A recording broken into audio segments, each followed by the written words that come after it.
స్వాగతం సుస్వాగతం. మన 11వ రోజు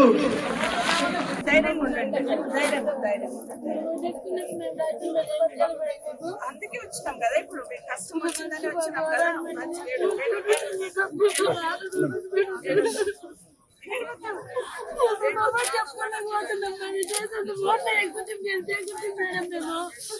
బాణాలు పోతున్నాయి భూమిలో ఆడారు. ఇప్పుడు చెప్పు మాకు ఏం చేయకపోతే చిన్నగా ఉంటారు.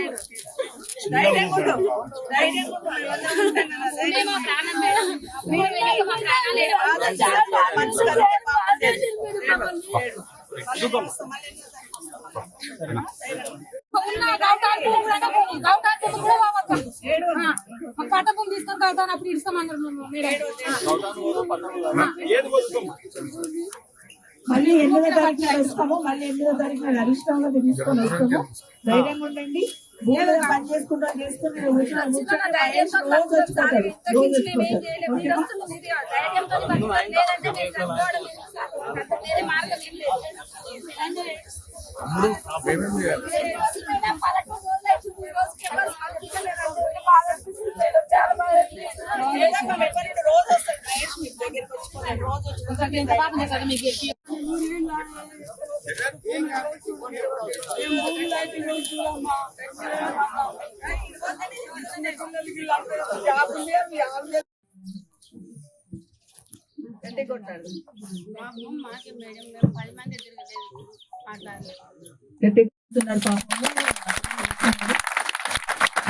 చూస్తున్నారంట పోయి ఎందుకు అనుకోని రండి అమ్మ అంటే వచ్చినా నేను. మహేష్ మన 3 రోజుల నుండి మాట్లాడుతున్నాం కూడా. వారం రోజుల కింద ఫస్ట్ ధర్నా కూర్చున్నప్పుడే మహేష్ మాట్లాడింది. మాట్లాడిండు. మేము కూడా అదే చెప్తున్నాం, అవసరం లేదు భూమి. మనకు రాగంచలో ఎంత ఉంది?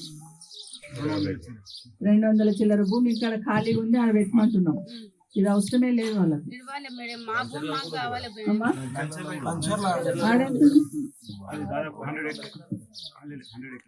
ఎంత దయస్త లేదు సాధిస్తలేము కానీ ఇప్పుడు సంధి సాధిస్తాం చూడు మేడం. మేమైతే మా భూమి మాకు మళ్ళాలి. ఇప్పటి వరకు అయితే మేము సాధియలేము. మా ఆయన పాదాలకు శరణాలు చేస్తాము. మా భూమి మాకు మళ్ళాలి. మా పిల్లలు వ్యవసాయాలు చేసుకొని బతాం. 3 పంటలు తీస్తాం మేము. 3 పంటలు తీసుకుంటాము. కూరగాయలు పెట్టుకుంటాము, మొక్కలు వేసుకుంటాము, పసుపులు వేసుకుంటాము, భూమి తవ్వుకొని బతాం మేడం. మీకు 10,000 నమస్కారము. మా భూమి మాకు మళ్ళాలి. అధ్యక్షించిన గ్రామ సర్పంచ్ గారితో పాటు సోదరులు మహేశ్వర్ రెడ్డి గారు, మిగతా సోదరులందరూ వచ్చున్నారు.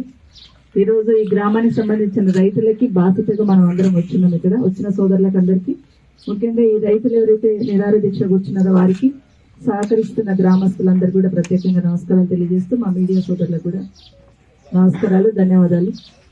వీరి గొంతుగా అందరికి వినిపించేటట్టు ప్రయత్నం చేస్తున్న మీకు ముందు ధన్యవాదాలు. ఎందుకంటే మొదట్లో మహేష్ రెడ్డి గారు వీళ్ళతో మాట్లాడడానికి వచ్చినప్పుడు పేపర్లో వస్తే నెక్స్ట్ డే ఇమీడియట్ గా మాట్లాడిన, ఏంటి మహేష్ ఏంటో రైతులను ఇబ్బంది పెడుతున్నట్టుంది, ఏమైతుందంటే ఇట్లా తీసుకుంటుందమ్మా అని చెప్పినాడు. సరే నిజంగా నోటిఫికేషన్ ఇచ్చిందంటే ఇంక ఇవ్వలేదు, బట్ వాళ్ళకైతే ఇస్తారనే ప్రిపేర్ అవుతున్నారమ్మా అని చెప్పినాడు.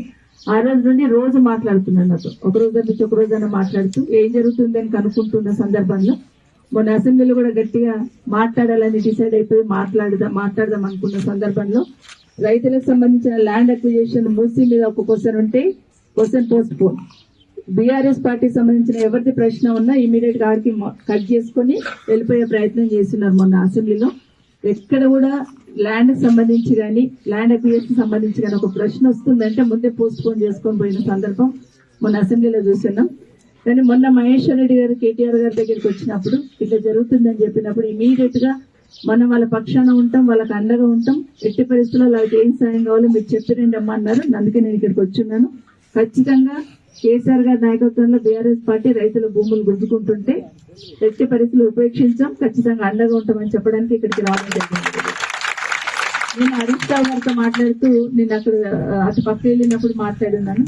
మన దగ్గరికి రమ్మని చెప్తే ఆల్మోస్ట్ 8th or 9th వస్తున్నారు. 8వ తారీఖు 9వ తారీఖు ఖచ్చితంగా హరీష్ రావు గారు వస్తున్నారు. తర్వాత కేటీఆర్ గారు కూడా ఇక్కడికి వస్తారు. మీరు మాత్రం వాళ్ళు ఇంకేం చేస్తారంటే ఇప్పటి నుండి నేను మోయినాబాద్ ఎన్నికపల్లిలో చూసిన ఇట్లాగే వాళ్ళ భూములు కూడా లాక్కుంటారు. ఎందుకు లాక్కుంటున్నారు అని పోతున్నప్పుడు హైదరాబాద్ లో ఉన్న గోశాలకి 200 ఎకరాలు ఉంటుంది గోశాల కోకాపేటలో.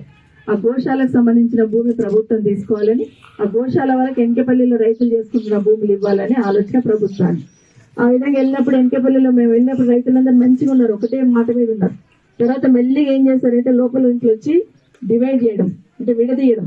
10 మంది రైతులను ఒకసారి పట్టుకుపోవడం, 20 మంది రైతులను ఒకసారి పట్టుకుపోవడం. మీ సర్పంచ్ కూడా అభినందిస్తున్నా. పార్టీ కాంగ్రెస్ పార్టీ అయినా ధైర్యంగా అట్లా ఒక్క మాట మీద ఉండి ఇప్పుడు లగచెల్లో చూసినాం మనం. ఎట్టి పరిస్థితుల్లో మేము భూములు ఇవ్వమని ఢిల్లీ వరకు వచ్చి పోరాటం చేస్తున్నారు వాళ్ళు. సో నేనేమంటానంటే మన రైతన్నలందరినీ, రైతులు భూములు పోతున్న వాళ్ళందరూ కూడా అమ్మ మీరు ధైర్యంగా ఉండండి, ఖచ్చితంగా కొట్లాడదాం, లీగల్ గా కొట్లాడదాం. ఈ ప్రభుత్వానికి కళ్ళు తెరిచి విత్డ్రా చేసుకుంటే చాలా సంతోషం, విత్డ్రా చేసుకోకపోతే మీ పోరాటం లేకుండా మేము అండగా ఉంటాం, ఎంత లెవెల్కైనా పోరాటం చేయడం సిద్ధంగా ఉంటామని చెప్పడానికి ఇక్కడికి రావడం లేదు. ఎంకెపల్లిలో కూడా ఇట్లా 10-20 మందిని పక్క తీసుకెళ్లి మాట్లాడి డివైడ్ చేసి లాస్ట్ కి ఏం చేశారంటే కొంతమంది ఇస్తే మధ్యలో ఉన్న వాళ్ళు ఇరుక్కుపోయి ఇచ్చే పరిస్థితి తీసుకొచ్చున్నారు. అట్లాగే అజీజ్ నగర్ దగ్గర తీసుకుంటున్నారు, సంబంధం లేకుండా భూములు లాక్కుంటున్నారు. ఇప్పుడే మహేశ్వర్ రెడ్డి గారు చెప్పినట్టు మన జిల్లాలో రంగారెడ్డి ఉమ్మడి జిల్లాలో అంటే మెడిచల్ వదిలేద్దాం, రంగారెడ్డి వికారాబాద్ లో కలిపితే దాదాపు 20-25 వేల ఎకరాల భూములు ఇప్పుడు ప్రభుత్వం చేతుల్లో ఉన్నాయి. వాళ్ళు నిజంగా కంపెనీలు తీసుకురావాలంటే నా నియోజకవర్గంలో మహేశ్వరం కందుకూరులో 14,000 ఎకరాలు ఉన్నాయి. 14,000 ఎకరాలు వాళ్ళ చేతుల్లో ఉంది. వాటికేమో జూ పార్క్ ఇస్తాడట, కొంతనేమో ఆడనికే ప్లే గ్రౌండ్ లకి ఇస్తాడంట. పుట్టినలాగా అక్కడ ప్రయత్నం చేస్తున్నాడు. నిజంగానే రేవంత్ రెడ్డి గారికి, గౌరవ ముఖ్యమంత్రి గారికి ఒకటి విజ్ఞప్తి చేస్తున్నా, ఈ రాష్ట్రానికి పెట్టుబడులు వస్తాయి.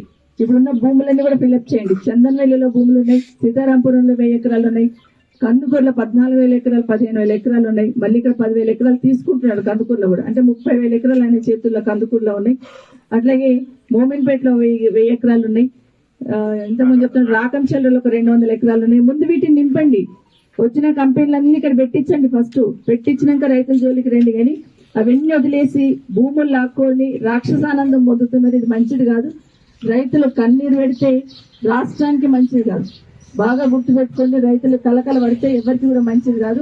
ఎట్టి పరిస్థితులలో ఈ భూమిని విత్డ్రా చేసుకోమని విజ్ఞప్తి చేస్తున్నా. వస్తున్నప్పుడు మహేశ్వర్ రెడ్డి గారు చెప్తా ఉన్నాడు, గవర్నమెంట్ భూములతో పాటు పట్టా భూములు కూడా తీసేసుకొని మొత్తం ఈ ప్రాంతంలో ఉన్న భూములన్నీ తీసుకొని డ్రోన్లతో సర్వే చేస్తూ భయభ్రాంతులకు గురి చేస్తున్నారు అమ్మని చెప్తా ఉన్నాడు.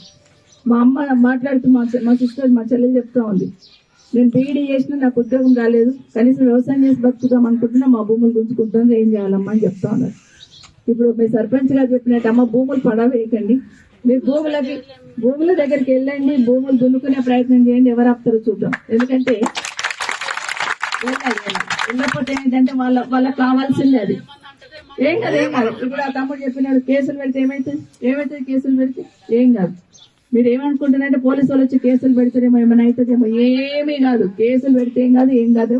మీరు భూముల దగ్గరికి వెళ్ళండి, దున్నుకోండి, మీరు భూములు పొతం చేసే ప్రయత్నం చేస్తే ఎవరో చెప్తారో చూద్దాం. ఏ అధికారి వచ్చి చెప్తారు, పోలీసు వాళ్ళు వచ్చి చెప్తారో, ఎంఆర్ఓ వచ్చి చెప్తాడా, కలెక్టర్ వచ్చి చెప్తాడా, లోకల్ శాసనసభ్యులు వచ్చి చెప్తారు, ఎవరు ఆపుతారో చూద్దాం. చూడకుండా మనమే పోకుండా మనమే మన భూమిని మనం పడా వేసుకుని వాళ్ళకి అప్పచెప్పినట్టు అవుతుంది. మీ భూములు మీరు ఎట్లా ఎండాకాలంలో పొతం చేసుకుంటాం మనందరికీ తెలుసు, దున్నుకోవడం, కట్టేరుకోవడం అంతా చేస్తూ ఉంటాం కదా, చేసుకోండి. ఒకసారి చేసుకుంటే ఒకసారి పోరాటం చేద్దాం. మీ భూముల మీద మీరు భూమి ఉంటేనే పోరాటం చేసే ప్రయత్నం చేద్దాం. ఇంకోటి ఏం చేస్తారు, ఇప్పుడు మీరు 2 నెలలు మీరు పొలం దున్నుకొని చేయకపోతే పడవ పడిపోయిన భూములను చూపిస్తారు. నెక్స్ట్ ఏం చూపిస్తారు, ఎవరు వచ్చిన పంటలు లేవు, ఏం లేవు, పంటలు లేని భూములను చూపించే ప్రయత్నం చేస్తారు. కాబట్టి మీ భూముల మీద మీరు ఉండండి, ఖచ్చితంగా ఫైట్ చేద్దాం. ముఖ్యమంత్రి గారు కూడా ఆలోచన ఉండాలి. పక్కనే కొడంగల్ నియోజకవర్గంలోనే ముఖ్యమంత్రి అయిందంటే పరిగి వాళ్ళు చాలా సంతోషపడ్డారు. అబ్బో మా పక్కనే ఉన్నాడు ముఖ్యమంత్రి, మాకేదో బంగారం అయిపోతుంది, మా భూములన్నీ మంచిగా అయిపోతాయి అనుకున్నారు. తీరా చూస్తే ఒక రాక్షసుడిలాగా, ఒక రాక్షసానందం మొదటి ప్రభుత్వం ఏం చేస్తుందంటే ఎక్కడ పడితే అక్కడ భూములు లాక్కునే ప్రయత్నం చేస్తా ఉంది. మీరు పెట్టి ఉండండి. మళ్ళీ చెప్తున్నాను, బీఆర్ఎస్ పార్టీ తరఫున